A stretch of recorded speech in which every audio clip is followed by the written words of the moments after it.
Hi, I'm Brennan, and today we're talking about living differently as a musician.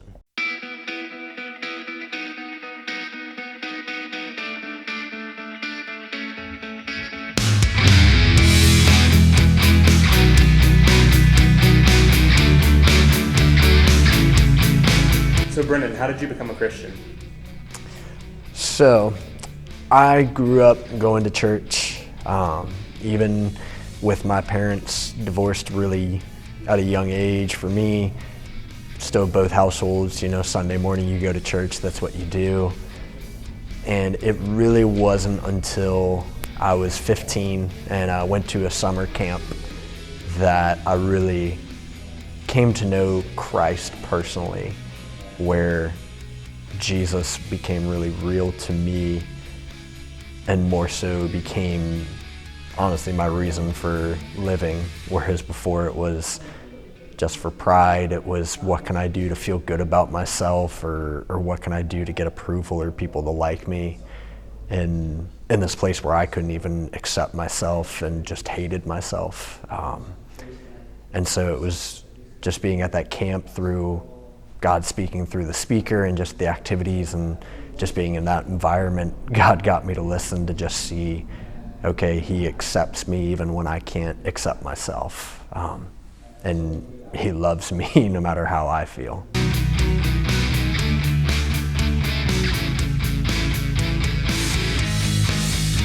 So what instruments do you play, and how did you get into music?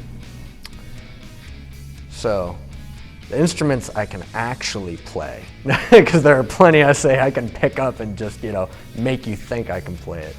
But the two that I actually play are bass and mandolin. What got me into music?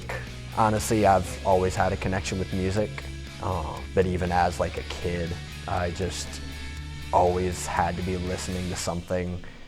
I always had to have music playing. There's just something about it that it gets those feelings out that I don't know how to put into words. And even as a kid, I used to say, I want to grow up and be a rock star. So it really wasn't until I was 20 that I really felt this pull back into music to actually play it. And it was this realization of you make time for the things you want to do. So it started with, I was in Texas at the time, 20 years old with my best friend, and I was just like, all right, I'm going to a music shop and I'm gonna buy an instrument. It's not even gonna be a guitar, it's gonna be something, I'm gonna go buy a ukulele because everybody says it's easy. And I walked into the music shop, saw the mandolin, and I was like, well, that looks weird, and nobody, I don't think I've ever seen anybody play it except for two people, so let's do that, let's play something weird. And that's where it just took off, where I just started learning chords and messing around. And then a year or two later picked up bass and was just like, okay, I want something that's seen more. And I was just hooked from there. That's where I actually learned music theory, where to put my fingers, what actually sounds good. And then when I was in Florida, started playing in the worship band at my church. And that's just really when music started to take over and become such a big part of my life. And all right, how much can we play this?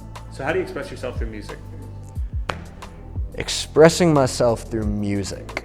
So a lot of times it is the lyrics. They can just say how I'm feeling, or just, I didn't know how to say it, but they did, the artist I was listening to. And so that's where it's led me to a lot of writing songs, writing poems, writing lyrics, just kind of, okay, let's just get this out there and, hope for the best and then try to put music to it.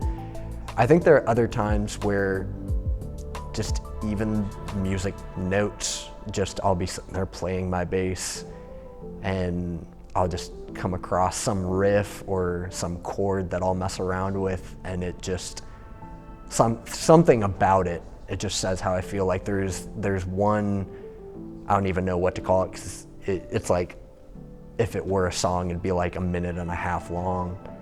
But when I play it, it was just something that I came up with one night sitting in my room, and it's something I always go back to. And it's just, I remember even when I titled it and wrote it down so I wouldn't forget, I was just kind of like, don't know what to call it, don't even have words, but it just feels like home.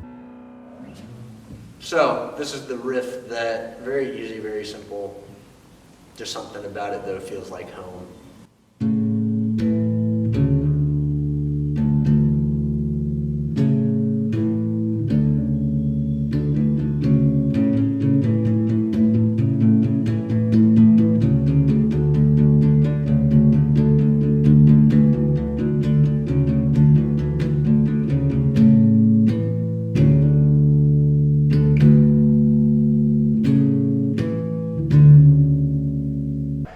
I think expressing myself through music, a lot of it is that emotional side of even like I love heavier stuff like heavy metal and hard rock because a lot of times it gets all the noise up here just out.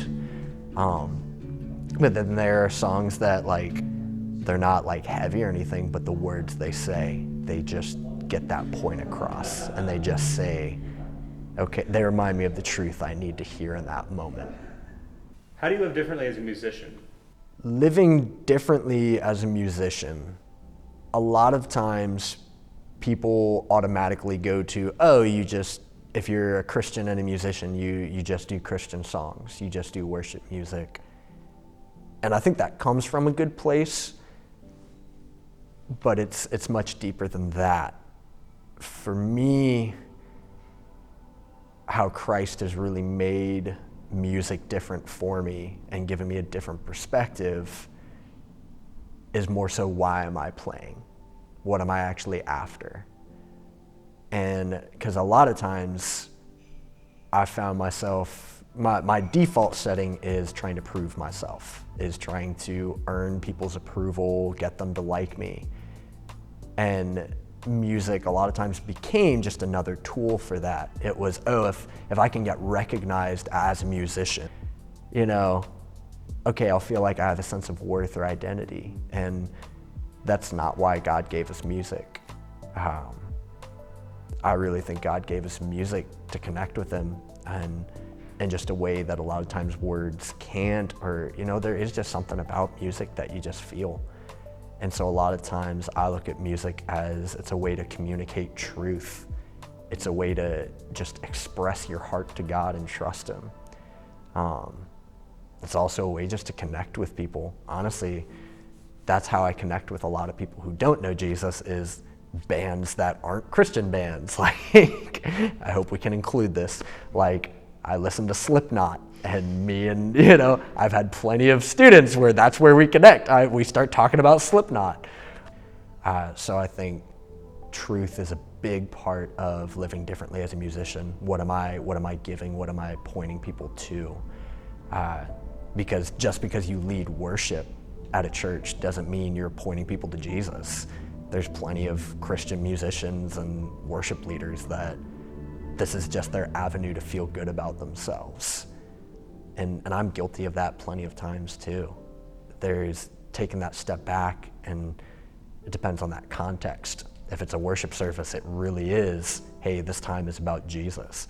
But if it's like playing at a pub or playing at a coffee shop, it's, okay, I want to give people something to just enjoy right now and connect, and they'll come and talk to me afterwards, and that's how those conversations start. But ultimately, I think living differently as a musician comes back to music is great. I can't imagine life without it. I don't want to imagine life without it, but it's not everything. And that's something that really sunk in after playing at a pub recently. Was I thought, when I finished, I was like, man, it's so cool. I'm glad I got to do this. I can't wait to do it again, get practice, improve. But then I woke up the next day just as depressed as anything else. And that was rough. But in a way, I think it was God showing me, hey, music is great. It's a gift I've given to you to love me and to get through life. But you got to remember, when all else fails, music is not all you have. I am. And so I think living differently as a musician is that reminder of, okay, even if I lose my fingers, can't play another instrument, or something happens to my voice and I can't sing anymore, life is still complete, life is still worth living and good because I belong to Jesus. and taking that and, okay, let's express that through music while we have it. Thank you so much for watching Off-Brand Culture. Give us a like and subscribe, and comment below which instrument you think Jesus would play.